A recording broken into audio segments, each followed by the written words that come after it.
baraja yakın bir göl vardı. O gölde de zaten eski görüntülerde de var.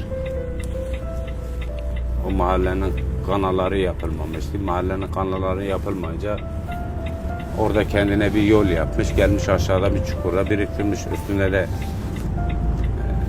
işte nail olmuş, şeymiş. Kapanınca çukur olduğu belli olmuyor işte. Küçüğü düşüyor, büyük küçüğü kurtarmaya çalışıyor. O da çıkmıyor çamurun o şeyin içinde.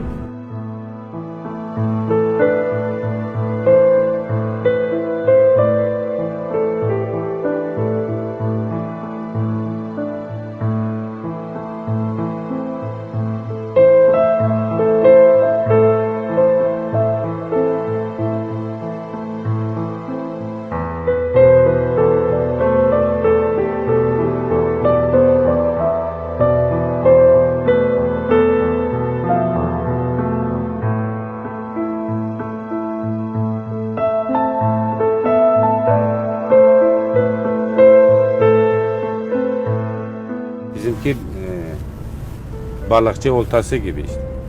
Bir bakarsın tır lastiği çıkar. Bir bakarsın paçavra çıkar. Belki bir bakarsın bir şey çıkmaz.